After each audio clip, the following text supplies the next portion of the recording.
성탄절이 되어지죠. 여러분은 어떤 믿음으로 주님의 나심을 기다리고 계십니까? 또 어떤 믿음의 마음으로 성탄절을 준비하고 계십니까? 그런데 우리와 다르게 하나님께서는 어떻게 성탄절을 준비하신 걸까요? 한 마을에 매우 친하고 친한 두 친구가 있었습니다. 두 친구의 우정은 각별했습니다. 그러던 어느 날 두 친구가 심하게 다툽니다. 다시는 보지 않을 것처럼 두 사람은 등을 돌리고 헤어졌습니다. 한참의 시간이 지납니다. 한 친구가 아무리 생각해 보더라도 막역한 우정이었는데 한번 싸웠다고 등을 돌리고 다시는 보지 않을 것처럼 원수지간처럼 지내는 것은 아닌 것 같다라고 생각해서 편지를 쓰기 시작합니다. 답장이 오기를 기다리는데 답장이 오지 않습니다. 자기의 화해가 부족했던 모양이다 생각을 하고 친구의 마음이 다 풀리지 않은 것 같다라고 생각을 하고 다시 또 편지를 씁니다. 답장이 여전히 없습니다. 수십 통의 편지를 썼지만 친구로부터 단 한 통의 편지 답장조차 없습니다. 그러다가 지금은 같이 추운 날이었습니다. 눈보라가 휘몰아치는 어느 날 편지를 수십 통 썼던 그 친구는 안 되겠다 싶어서 친구를 직접 찾아갑니다. 대문을 두드립니다. 문을 열자 눈보라에 얼어붙은 친구가 자신 앞에 서 있습니다. 깜짝 놀랐습니다. 두 친구는 안으로 들어와서 서로 악수를 하면서 부둥켜 안습니다. 그간의 모든 오해들이 다 풀립니다. 화해를 하였습니다. 여러분, 진부한 이야기일까요? 그저 그렇고 그런 이야기이겠습니까? 이 이야기 속에서 우리는 하나님을 보아야 합니다. 그리고 나 자신, 우리를 볼 수 있어야 한다는 것이죠. 하나님께서는 구약의 선지자를 통하여서 끊임없이 인간을 향하여서 편지를 씁니다. 수십 통, 수백 통, 아니 수천 통을 쓰더라도 인간은 하나님의 편지에 제대로 응답하지 않습니다. 급기야는 하나님께서 사람을 찾으러 만나기 위해 이 땅에 인간의 몸을 입고 내려오셨더라. 이것이 성탄인 것입니다. 하나님께서 이 엄청난 성탄을 준비하셨습니다. 우리는 그 앞에 기쁨이요 감격이라고 하는 그 단어로서는 너무 부족한 표현이지 않을까 싶습니다.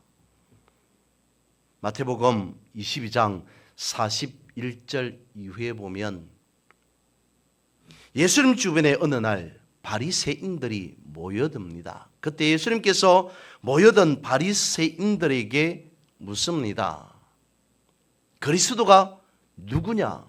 그리스도가 누구의 자손이냐? 바리새인들은 자신 있게 대답합니다. 예, 다윗의 자손입니다. 그리고 다시 예수님께서 바리새인들에게 질문합니다. 그렇다면 어찌하여서 그리스도가 다윗의 후손인데 그러면 어찌하여서 다윗이 성령의 감동으로 그리스도를 가리켜서 자신의 주라고 칭하였느냐라고 묻습니다. 예수님의 이 질문에 바리새인들은 단 한마디도 대답할 수가 없었습니다. 그랬던 거죠. 바리새인들은 하나는 알고 둘은 몰랐다는 겁니다. 여러분, 어쩌면 우리는 성탄을 하나님처럼 준비한 것이 아니라 바리새인들처럼 준비한 것은 아니겠습니까? 그러면 하나님처럼 성탄을 준비한다는 의미는 무엇이겠습니까? 오늘은 이 말씀을 한번 살펴보고자 합니다. 오늘 우리가 읽은 본문의 말씀에 보면 천사 그리고 꿈과 성령에 대해서 말씀하고 있습니다. 여기에 대해서 한번 생각해 보고자 합니다. 먼저 첫 번째, 천사의 계시와 꿈에 대해서 성경은 말씀하고 있죠. 하나님께서 요셉을 선택하셨습니다. 천사가 요셉에게 찾아와서 메시아의 탄생을 예고합니다. 천사가 요셉을 향하여서 말합니다. 20절이죠. 이 일을 생각할 때에 주의 사자가 현몽하여 이르되, 오늘 우리가 가진 본문의 20절 말씀에 보니까 주의 사자가 라고 되어 있습니다. 천사를 의미하죠. 오늘 우리가 읽은 마태복음보다는 누가복음에 보면 천사에 대해서 엄청나게 강조하고 있음을 알 수 있습니다. 누가복음 2장 9절에서 17절까지의 말씀에 보면 천사에 대해서 많이 말씀하고 있는데 천사가 나오는 9절만 한번 살펴보면 이렇습니다. 주의 천사가 곁에 서고 주의 영광이 그들을 두루 비춤에 크게 무서워하는지라. 천사가 이르되 무서워하지 말라. 보라, 내가 온 백성에게 미칠 큰 기쁨의 좋은 소식을 너희에게 전하노라. 호련히 수많은 천군이 그 천사들과 함께 하나님을 찬송하여 이르되, 천사들이 떠나 하늘로 올라가니 목자가 서로 말하되 이제 베들레헴으로 가서 주께서 우리에게 알리신 바 이 이루어진 일을 보자 하고, 보고 천사가 자기들에게 이 아기에 대하여 말한 것을 전하니. 성경은 천사에 대한 이야기를 하고 있습니다. 주님 오실 그 시점에서 이와 같이 엄청나게 많이 언급하고 있더라는 것입니다. 그리고 두 번째, 주의 사자가 현몽하여 라고 되어 있습니다. 그러니까 천사가 꿈에 나타났더라는 것입니다. 꿈이라고 하는 그 도구를 통해서 계시가 주어졌다는 것이죠. 우리가 가진 성경을 보면 특별히 구약 성경에서 하나님께서 계시의 방편으로 꿈을 많이 사용하였다는 것을 알 수 있습니다. 그 대표적인 인물이 바로 요셉 아니겠습니까? 오죽하면 그의 별명이 꿈쟁이라고 하는 별명까지 붙었겠습니까? 그런데 여러분, 우리가 가지고 있는 성경 가운데에서 천사에 대해서 이와 같이 언급하고 있습니다. 구약 성경에 나타난 요셉이 어떤 꿈을 꾸었습니다. 오늘 육신의 아버지, 예수님의 아버지 요셉이 천사를 통해서 꿈에 대해서 꿈에 말씀하고 있는 그 말씀을 이렇게 하고 있습니다 라고 하는 이 이야기는 어쩌면 우리는 매번 성탄절 때마다 듣는 이야기요, 또한 우리가 듣고 들어서 익히 알고 있는 내용이 되어집니다. 그런데 여기까지만 말씀을 하고 넘어가 버리면 천사가 현몽하여 이와 같이 천사가 꿈에 나타났습니다 라고 하는 것만 말하고 넘어가 버리면 이는 성경적인 사실에서 끝나버리게 되는 것이겠죠. 나와는 상관없는 이야기로 인식되어져 버린다는 것입니다. 그래서 이제 우리는 이걸 생각해 보아야 한다는 것이죠. 2000년 전에 천사가 오늘 나에게도 임하여서 말씀해 주신다면, 2000년 전에 하나님의 음성을 듣던 그런 꿈을 꾼 사람들이 오늘을 살아가는 나도 꿈을 꾸는 그와 같이 꿈을 꾸는 자가 되어진다면, 그러면 우리는 이렇게 생각하지 않을까 싶습니다.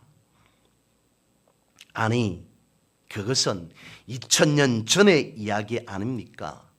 그리고 특별히 예수님께서 나시기 전에 특수한 상황 가운데에서 일어난 일 아닙니까? 그렇게 말해버린다면 여러분, 어쩌면 우리는 바리새인과 같이 준비하는 자가 아닐까라는 것입니다. 하나는 알고 둘은 모르는 것 아니겠습니까? 과연 성경이 예수님께서 나실 때의 현상만을 알려주고 싶어서 오늘 이와 같이 성경에 기록해 놓고 있는 거냐는 것입니다. 다시 말씀을 드립니다. 지난번에도 말씀을 드렸습니다만, 하나님의 말씀은 살았고 활력이 있다고 말씀하고 있음에도 그것은 2000년 전의 이야기입니다. 나에게는 일어나지 않는, 아니 일어날 수 없는 이야기라고 선을 그어버린다면, 어디에서 우리는 살아있는 말씀을 목도하며 활력 있는 말씀이라는 것을 깨닫게 되겠느냐는 것이죠. 여러분, 2000년 전에 예수님께서 이 땅에 오셔서 앞을 볼 수 없었던 사람의 눈을 띄워주셨습니다. 들을 수 없던 사람들의 귀를 열어주셨습니다. 말할 수 없는 사람의 입을 열게 하셨습니다. 이 이야기 속에서도 우리가 생각하기를 그렇습니다.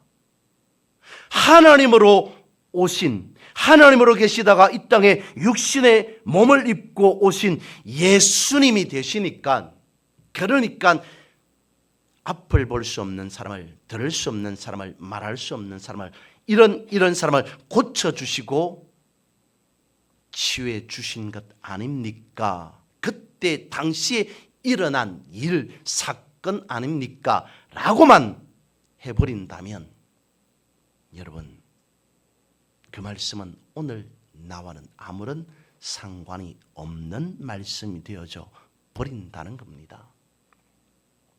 2000년 전에 앞을 볼 수 없던 그 사람은 다른 사람이 아니라 바로 나였던 것입니다. 2000년 전에 듣지 못하고 말할 수 없었던 그 사람은 2000년 전에 예수님께서 치유해 주신 사람이 아니라 바로 오늘 나 자신을 하나님의 말씀을 보고 있음에도 이것이 하나님의 말씀이라고 생각지 아니하고 듣지 아니하고 말하지 못하는 그런 나 자신에게 말씀하고 있다는 사실을 우리는 알아야 한다는 것이죠. 그래서 성경에 있는 모든 말씀은 나를 향한 주님의 음성이라는 것입니다. 설마 그렇겠습니까? 진짜 그렇겠습니까? 예, 그렇습니다. 계속 말씀을 이어가 봅니다. 천사에 대해서, 꿈에 대해서, 그리고 성령과 말씀에 대해서 오늘 본문은 말씀하고 있습니다. 그러니까 성경 전체를 우리가 놓고 봤을 때 하나님의 뜻을 우리에게 전달해 주는 방편이 두 가지 있는데, 그것이 다름 아닌 하나는 성령이요, 또 다른 하나는 말씀을 통해서라는 것입니다. 여러분, 누구든지 성령과 말씀에 익숙하지 않는 한 어느 사람이든지 간에 성령과 말씀을 붙잡지 않는 한 그리스도인으로서의 신앙 생활은 불가능합니다. 그러니까 나와 말씀과의 거리, 나와 성령과의 그 거리가 나와 하나님과의 거리를 결정한다는 것이죠. 본문에서 그리스도의 탄생이 그냥 인간적으로 되어진 것이 아니라 성령의 역사하심이다. 성령의 사역이라고 말씀하고 있습니다. 그리고 하나님의 말씀에 근거한 사역이라고 강조하고 있습니다. 20절 말씀에 그에게 잉태된 자는 성령으로 된 것이다 라고 말씀하고 있습니다. 특별히 이 말씀을 원문으로 살펴보면 성령으로 라고 하는 단어를 매우 강조하고 있습니다. 왜냐하면 이것은 초자연적인 하나님의 기적이라는 그 사실을 강조하고 있기 때문이죠. 또한 22절 말씀해 보니까 이 모든 일이 된 것은 주께서 선지자로 하신 말씀을 이루려 하심이다 라고 되어져 있습니다. 성령과 말씀은 하나님의 역사를 이어가는 두 개의 수레바퀴가 되어진다는 것이죠. 하나님의 뜻을 전달하기 위한 가장 객관적인 도구가 다름 아닌 바로 말씀이라는 것입니다. 그렇다면 여러분, 2000년 전 예수 그리스도께서 나실 때에 역사하셨던 그 성령이, 똑같은 성령이 오늘 나에게도 역사하신다는 겁니다. 2000년 전 예수 그리스도 탄생이라는 엄청난 사건 중심에 계셨던 바로 그 성령이 오늘 우리의 삶에서도 그대로 역사하고 계심을 성탄을 통해서 성경은 말씀해 주고 있더라는 겁니다. 우리는 말씀을 통해서 주님의 뜻을 분명히 알 수 있고 주님의 분명한 음성을 들을 수 있습니다. 또한 내 안에 임재해 계시며 내 심령의 깊은 곳에서 내 온 전 인격을 통해 나를 움직이고 나에게 확신을 주시는 분은 다름 아닌 성령이라는 겁니다. 여러분, 이스라엘 백성들에게 있어서 가장 영광스러운 것은 무엇이었겠습니까? 그것은 다름 아닌 이스라엘과 하나님이 함께 하신다. 하나님이 나와 하나님이 우리와 함께 하신다라고 하는 그것이었습니다. 그래서 저들은 어떻게 했을까요?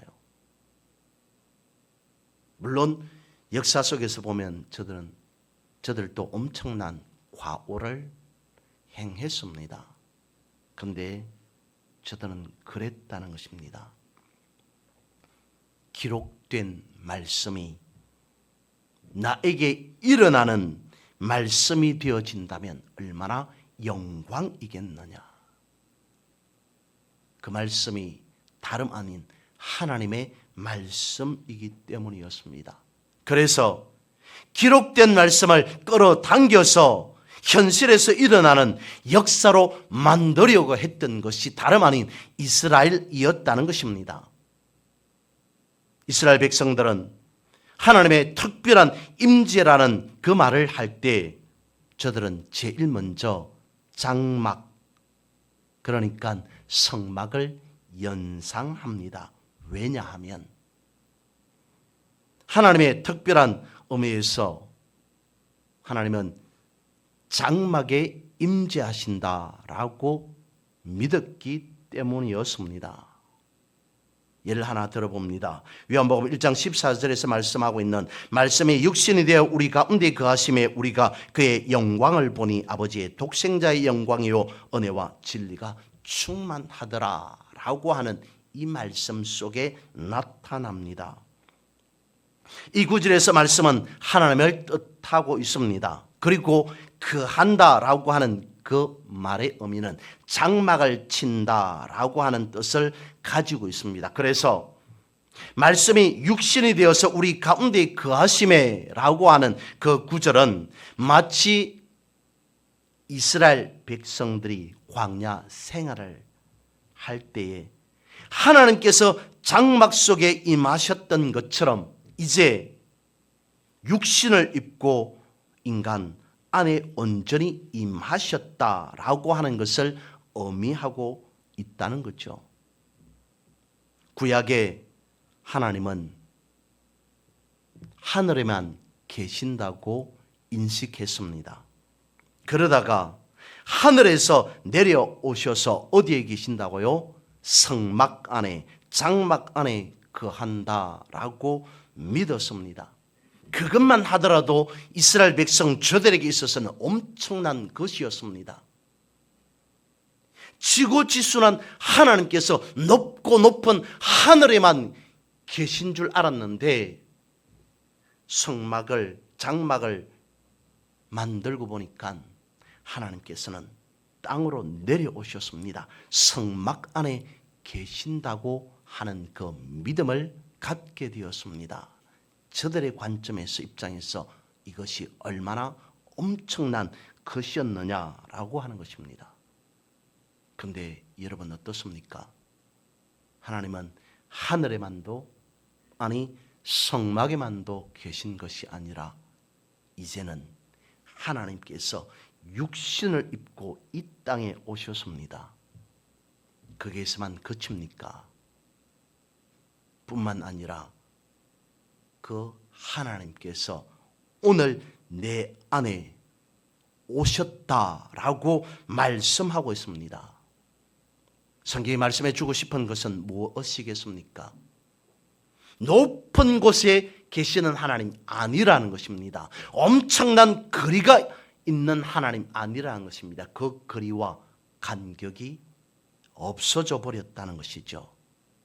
여러분, 지난번에 우리가 가지고 있는 믿음은 거울과 같다라고 하는 것을 한번 말씀을 드렸습니다. 우리가 거울을 바라봅니다. 거울에 비친 내 모습뿐만 아니라 내 등 뒤에 있는 떨어져 있는 그 거리가 얼마이든지 간에 거울에서 보면 나와 내 뒤에 떨어진 거리가 차이가 나지 않습니다. 똑같습니다.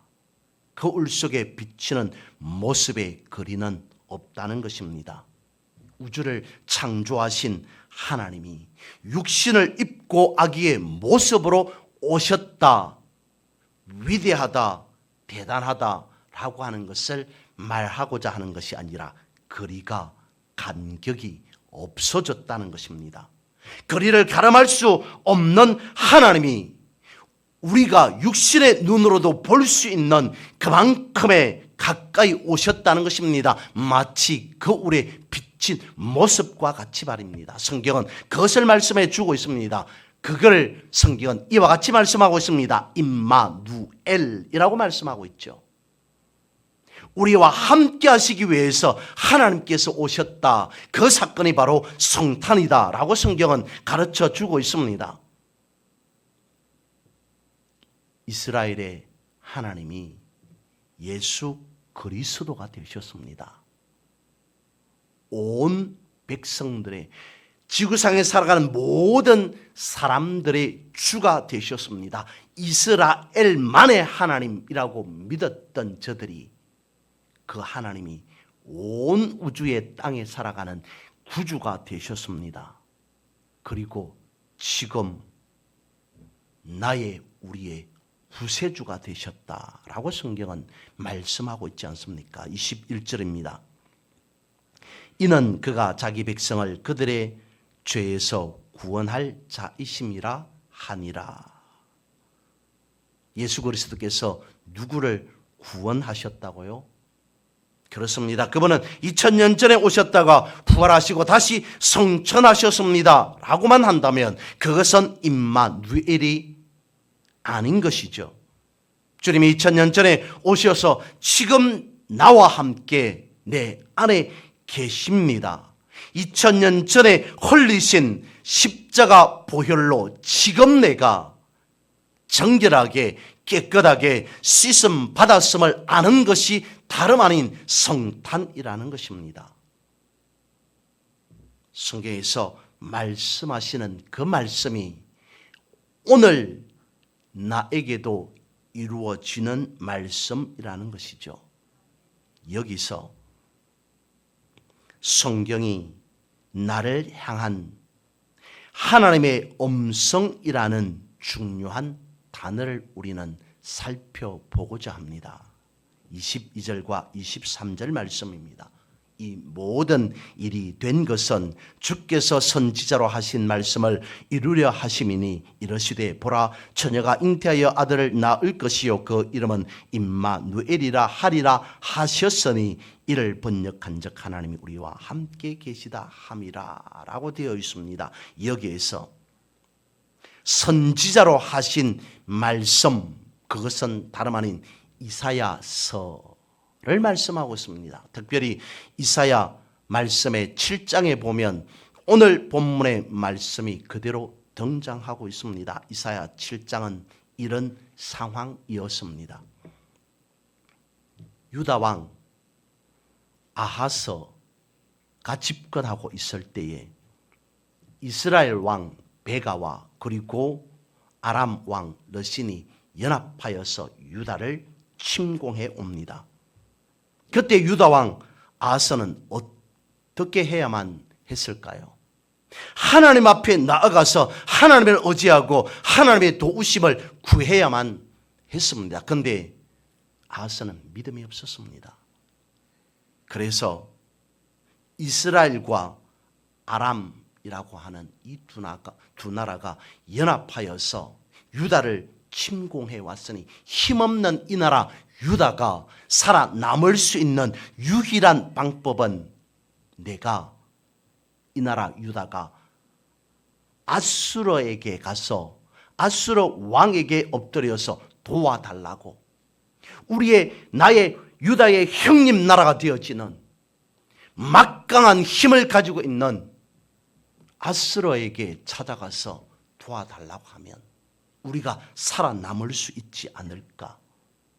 그래서 아수르 왕을 찾아가려고 합니다. 그때 선지자 이사야를 아하스 왕에게 보냅니다. 그리고 하신 말씀이 이사야 7장 14절 말씀에 보라 처녀가 잉태하여 아들을 낳을 것이요 그 이름을 임마누엘이라 하리라. 오늘 우리가 가지고 있는 매 성경마다 듣는 이 말씀의 원래의 목적은 의미는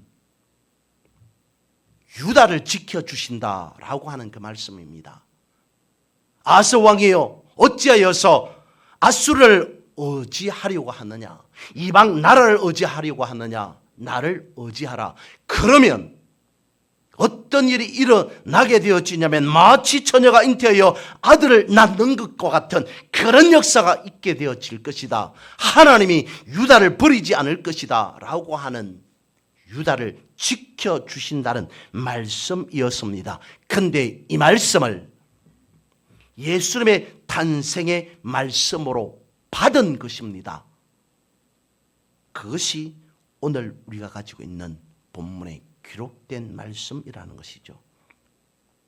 성경은 구약의 말씀이 신약 시대에 성취되는 말씀으로 받은 것이라는 겁니다. 그래서 성경 말씀을 나에게 이루어지는 말씀으로 오늘 나도 우리도 받아들여야 한다는 것입니다. 어떻게 해요? 요셉과 같이. 24절에 이렇게 되어 있습니다. 요셉이 잠에서 깨어 일어나 주의 사자의 분부대로 행하여 그 아내를 데려왔으나, 어땠다고요? 요셉은 천사에 깨어 있을 때 천사를 보면서 천사가 하는 말을 들었다라고 되어 있지 않습니다. 요셉의 꿈에, 잠 속에서 그는 꿈을 꾸었습니다. 그리고 잠에서 깨었습니다. 근데 그는 지체하지 않았습니다. 일어났습니다. 꿈을 그릴 시간이 없었습니다. 요셉에게 필요한 것은 한 가지, 하나님의 말씀에 절대적으로 순종하는 것이었습니다. 그래서 그는 즉시 일어나서 천사의 분부대로 행하여 그의 아내를 데려왔다라고 되어져 있습니다. 요셉은 그랬을 수도 있을 겁니다. 희한한 꿈을 꾼 것이네 라고 생각하면서 지나쳐 버릴 수도 있지 않았겠습니까? 우리는 그러지 않습니까? 살아가면서 아주 이상한 꿈을 꾸었습니다. 근데 일어나서 생각하기를 이상한 꿈이다, 특별한 꿈이다 라고만 해버립니다. 꿈꾼 대로 실천하지 않습니다. 근데 요셉은 꿈이다라고 여기지 않았다는 것입니다. 무엇이라고요? 하나님의 계시다라고 받아들였다는 것입니다. 그리고 그대로 실천했다는 것입니다. 만약에 오늘 나에게 이런 일이 일어난다면 요셉처럼 그대로 실천할 수 있겠습니까? 주님께서 나실 때 일어났던 이 초자연적인 역사가 오늘 우리에게도 일어나고 이루어져 하나님의 살아 역사하심을 경험할 수 있는 우리가 되어야 할 것입니다. 바라기는 성경을 성경 속의 이야기로만 여겨서는 안 된다는 것입니다. 지금 나에게 살아 역사하시는 하나님의 말씀이라는 그 사실을 우리는 받아들이고 성경 속에서 하시는 그 말씀, 그것이 어떤 말씀이든지 간에 하나님, 나에게도 이대로 일어나게 하옵소서. 나도 이 믿음 붙잡고 살아가기를 원합니다. 창세기에서 요한계시록 이르기까지 하시는 그 말씀이 나에게 우리 가정 가운데, 교회 가운데 주어지는 하나님의 살아 역사하시는 음성으로 받아들이겠습니다 라고 하는 그 삶을 살아가 진실로 맞이할 성탄이 여러분의 삶을 변화시키는 그런 역사가 되어지기를 주님의 이름으로 선포하고 축복합니다. 기도드리겠습니다. 그러하신 하나님,